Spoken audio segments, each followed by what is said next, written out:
Often you hear people refer to Bitcoin as an open monetary system in terms of it being permissionless. I don't think that's what you're alluding to here, but do you want to just explain perfect money in the closed system just to give the clarification on it? Yeah, I'm glad you brought that up, because people do often refer to it as an open monetary system. And people refer to it open as in open in permission. You don't need permission to join it. It's not a closed elitist group that, you have to be like, take the United States, for example. You have to be a U.S. citizen or, have an exchange rate. Like you have to have more or less permission with the United States government to exchange with them, even if you're in a foreign country or something to that extent. But when it comes to Bitcoin, it's open in that anyone can use it freely and nobody can censor you or stop you or whatever. And as CBDCs, central bank digital currencies, become more popular, the closedness or the lack of freedom in these fiat currencies is just going to become more apparent. That was the case, is the case in Nigeria right now, unfortunately, along with other developing nations. But regarding to my comments of it being a closed system, when I refer to it as a closed system, I'm not talking in terms of accessibility. I'm talking in terms of engineering. And this is why engineers understand Bitcoin much quicker than finance people, is because engineers understand an open and closed system. A plane that flies is a closed system. A plane that has a hole in, the side of it, that it's eventually going to crash, that's an open system. If you have a satellite in orbit around the Earth, that's a closed system because there's no energy loss. But if it's continuously falling towards Earth, and it just stays in orbit. Its rate of decay is zero. Zero, perfect, closed. But if you have a satellite that eventually is, every time it goes around the Earth, it becomes closer and closer to the ground, and eventually crashes and burns in the atmosphere or hits Earth or whatever. That would be an open system because there's an energy leak. Every time it goes around, it's losing energy and it's decaying eventually back to crash down to the ground. So that's an open or closed system. Or one of my favorite metaphors is that of a ship. If you're in the middle of the ocean and you have a ship, and there's a hole in the hole and water's coming on, that's an open system because you have energy, you have water that's coming in and weighing the ship down. And open systems have an exponential rate of decay. As more water comes into the ship, it sinks a little faster. As it sinks faster, more water comes in. There's greater water pressure forcing water in, and there's less buoyancy. It's like every component of the rate of a ship sinking gets faster and faster, more exponential as the open system becomes more and more open and it tears open the hole in that hole. Versus a ship that floats. That's a closed system. And the value of a closed system in terms of an open system is infinity. A ship that floats is not worth 10% more than a ship that doesn't float. It's worth infinitely more than a ship that doesn't float. It's like, it's so obvious when you put it that way. And so what is a perfect money? Why is Bitcoin perfect money? Why is it a closed system? Well, it's because every unit within Bitcoin's network has only been created as a result of a brute force physical cost that has been exerted in some manner or some fashion.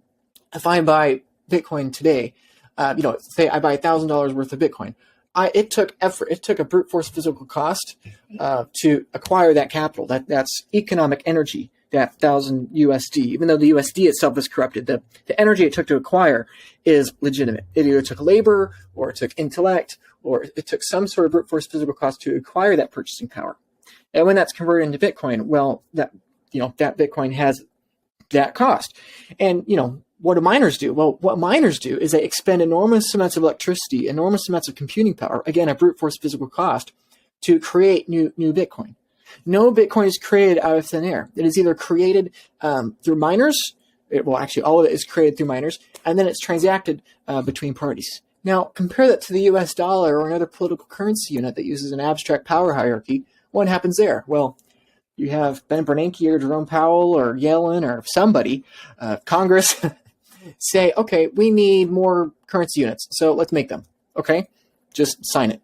And yeah, sure, it takes energy to put the ink on the paper, but there's no limit to how many zeros you can just add to it. Like, it's just you need more currency units. Okay, add another zero, add another zero, and another. And so there's no cost. There's no cost. There's no effort. There's no it's a violation of the law of conservation of energy. All these ledgers of these political currency units are more or less breaking the laws of physics, because you're creating value out of thin air. Or one of Elon Musk's best quotes regarding the lockdown: "If you make no stuff, there is no stuff."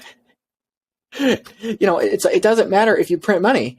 If you create money out of thin air and then you exchange it for goods in the real world, and there was no cost in creating that money, it's like it's inherently a corrupted ledger, and that has to collapse. FTX is one of those examples. What did Sam Bankman-Fried do? He created FTT token out of thin air and exchange it for US dollars or Bitcoin or whatever, things with real brute force physical cost. And his made up token FTT and his made up exchange FTX their ledgers are basically, again, violating physics. And it was a matter of time, again using the satellite metaphor, it was a matter of time until the market corrected and it crashed back to earth, at an exponential rate. The FTT token declined a little bit, and then boom, it was over. And so anyway, why is Bitcoin better? Well, Bitcoin's better because it's a closed system, because it obeys the law of conservation of energy, and it inherently takes capital energy or electronic energy or informational energy or some sort of cost to create. Every unit of Bitcoin in existence is perfectly legitimate. It's perfectly verifiably scarce, and it's immutable in nature. Nobody can change it. So why is it perfect money? It's like, well, because as strange as it sounds, it obeys physics. It obeys math. And we've never had a currency system that has done that before. Gold has been the closest thing. With gold, it takes a brute force physical cost to mine it out of the ground or to create it. You can't just manifest gold. But the problem with gold is that there's an infinite amount of it. We can mine more gold. Uganda just had, I think it was 30 million tons of ore of gold discovered last year, I believe it was last year.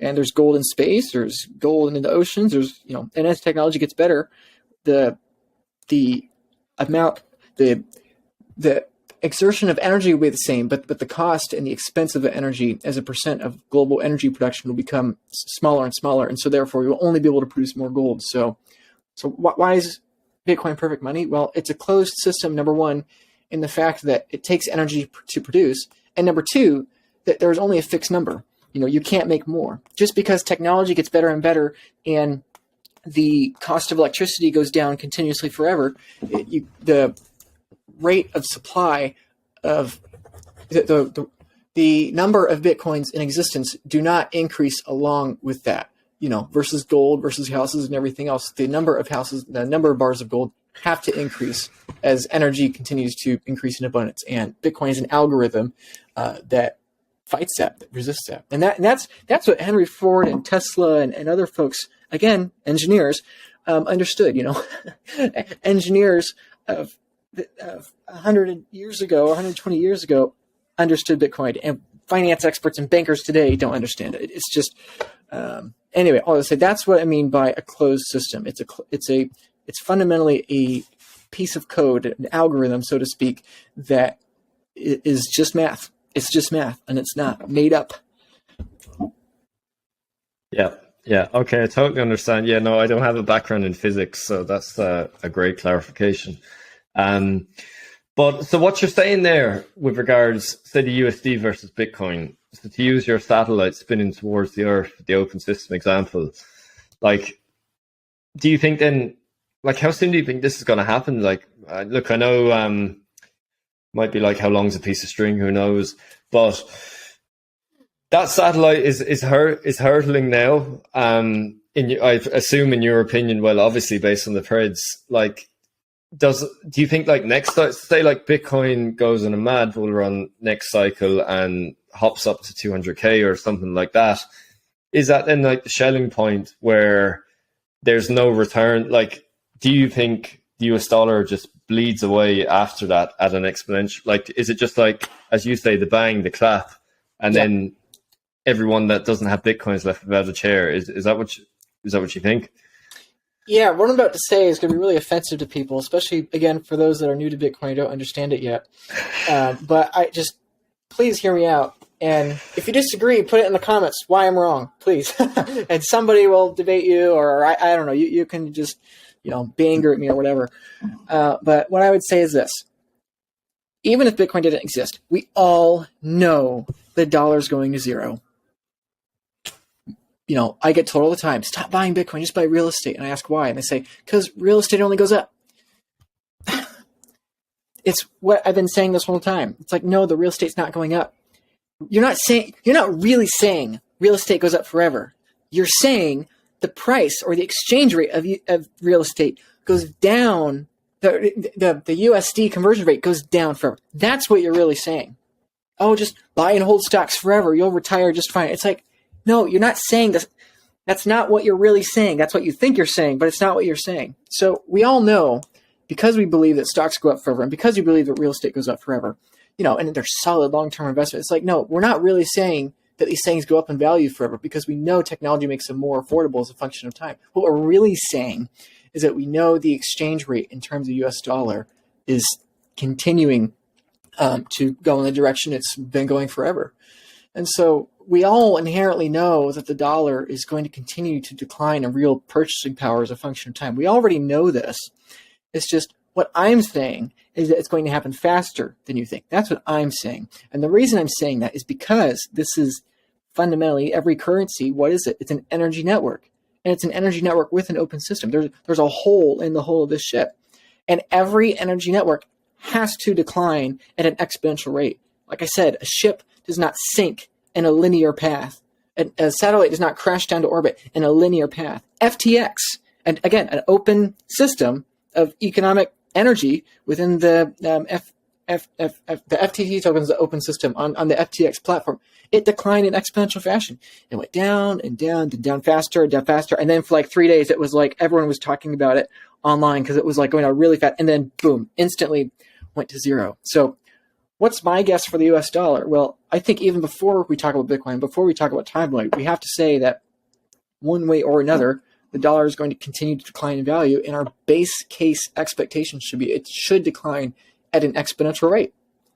Now, since we are talking about Bitcoin, since we are putting it on a timeline here, what do I think? Well, I think it's going to be significantly sooner than people expect, because people are looking at the decline in the value of the US dollar today, and they're thinking in linear terms, because that's what human brains are best at thinking.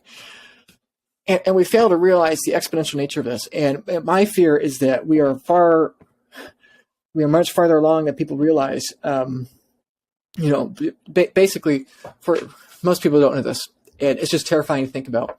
But when the world was freaking about ventilators and viruses and all the controversy with the lockdown in March of 2020, what did the Federal Reserve do? The Federal Reserve reserve requirements for all depository institutions in the United States to 0%. Not 1%, not 10%, 0%. Now, what the heck does that mean? It means that, legally speaking, according to the Central Bank of the United States of America, your bank account is allowed to have 0 reserves backing it. That's not to say it does. That's not to say it's a guarantee, but it's to say it's allowed. Okay, you walk into your bank account, you feel safe and secure because you see that little FDIC logo, the little emblem, and the big letters, and I'm secured up to 250 grand, right? Sure, you're secured up to it. Sure, you'll get your currency units back, but it's like nobody questions it. I mean, before I started learning about Bitcoin, I didn't even question it. Oh, FDIC, yeah, that's solvent. That's sure. It's the U.S. government. They never go broke. Well, besides the 2 central banks before the Federal Reserve, besides the 2 times that they made gold illegal and confiscated all the gold, and besides the 2 hyperinflationary events we had in the United States, besides those, they never go broke. The United States never goes broke. And the FDIC must be secure then. Well, by the FDIC's own admission and their own balance sheet, they have a reserve ratio of 1.26%. They are insuring $9,900 billion of bank accounts with 126 billion dollars of assets. They make FTX look like a freaking child. It's ridiculous. Everyone, I got so many comments. Oh, I hope you sold all your Bitcoin. The FTX is a disaster. It's like, no. Okay, first of all, I didn't lose a single dollar in the FTX scam because I could see it was a scam because it's an open system. It's like what Bitcoin fixes. Okay, but number two, that was a $32 billion Ponzi scheme, FTX was. Okay, the FDIC is insuring $9,900 billion. This thing's like 300 times larger than FTX. And so, you ask me, what's this going to look like, how far it is? It's like people don't think about this. And yet it's self-evident the dollar has to decline, number one. It's self-evident, number two, that because it's an engineering system, just like every other system, all the examples we gave earlier, it has to decline at an exponential rate. And number three, by the U.S. government's own admission, your bank account might have 0% reserves, and the insurance for that, 99% of that doesn't really exist. We have no backing for it. And then, I'm so glad, I didn't buy Bitcoin. What a scam. It's just, it's extreme. I'm sorry I'm getting a little emotional here, but, people think, oh yeah, maybe in the future the dollar's going to go away. It's like, no disrespect, but yeah, if you don't know this, you are at extremely high risk. You have all this money in your bank. The way I put it to people, to be completely frank, is that, if you own bonds or stocks are different. If you own bonds or political currency units or you have a bank account, I mean, frankly, you might as well as count as already gone. Because by the government's own admission, it might already be gone. Now, you might get the same number of currency units back. But what happens when that 1.26% reserve ratio of the FDIC goes away? You print the rest. Sure, you might get, your FDIC insurance is up to $250,000. It's like, yeah, you might get $250,000 back, but it might be entirely printed, or at least 99% of it, along with everyone else that's claiming. So anyway, all that to say is, I don't like to make short-term predictions. I have no idea, but it's like, what I will say is that if the average person assumes, the US dollar has 20 years left to survive, mathematically, inherently, it has to be sooner. Because you can't have the majority of people escape a bank run financially whole. It's impossible, mathematically impossible. FTX should be your shining example. The 2008 Great Financial Crisis should be your shining example. If you're operating a Ponzi scheme that is, violating conservation of energy in the underlying ledger, you can't have most people make out whole because it's not there. And so if the average person in the back of their mind is assuming, yeah, maybe Bitcoin will take off, maybe in 30 years, the US dollar will die, whatever, it's like it inherently has to be sooner. If the average person's expectation is 5 years, it has to be sooner. And this is what causes hyperinflation, is that what happens in hyperinflation is that this expectation of when the dollar declines gets pushed faster and shorter and shorter and shorter. And that curve, as people's expectations get shorter and shorter, that curve inflects upwards continuously forever until it's happened. So anyway, what does that look like for the US dollar? Yeah, it's going to die. It has to die at exponential rate. And I would say is whenever it happens, it's probably going to be really fast. Maybe it's not for 10 years, maybe it's not for 15 years, but the last few years have been really weird. And we're already at 0% reserve ratios. I mean, every red flag possible has gone off in the last couple of years. And we will probably get more red flags, but it's like... They can't get much redder. No, they can't get much redder. And every additional red flag we have at this point is exponentially worse because it means that exponentially more people realize that this is not going to survive forever. And we already all know it's not going to survive forever. It's just a matter of our expectations and our time horizons becoming shorter and shorter and shorter.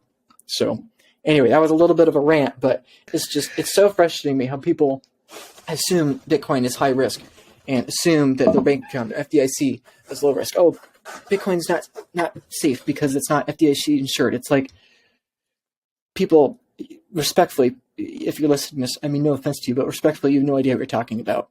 And I didn't at one point either. So I've said enough. I want to thank you for being a supporter of mine and a viewer of my channel here and a follower of mine. It really means a lot to me that you would support me in my efforts to expand Bitcoin education to a wider audience. And someone else that's doing the same here is my friend and fellow partner and supporter, Brian DeMint. Brian DeMint has done many efforts in Bitcoin here over the last few years, and this is one of them. This is his book. It's Bitcoin Evangelism. See, Brian was the former founder of a crypto project, and once he realized Bitcoin, why it's unique compared to other digital assets and other forms of tokens and money, he wrote this book. He wrote this book comparing why Bitcoin is unique in this sense. So no matter if you're new to Bitcoin, if you're trying to preach the message of Bitcoin, or you know someone that is a little more advanced, wherever your experience level, where you are, this is a book that's probably going to be very useful to you. The text is very readable, lots of bolded quotes from many people throughout history about why Bitcoin's unique, comparisons to former technology, why Bitcoin is in a similar way. People are irrationally scared of it in the beginning, and lots of great visuals explaining various aspects about Bitcoin, the regular political currency and financial system, and why Bitcoin is most likely going to go up in purchasing power in the future. So again, whether you're new to Bitcoin, you're just trying to explain to someone why Bitcoin is unique compared to other crypto tokens, crypto projects, and political currencies, this could be a good visual aid for you to share to people with easy to readable text and great concepts in there as well. So if you want to continue to support me and you want to support someone else, Brian DeMint's book, Bitcoin Evangelism, I highly recommend you check it out. Thanks.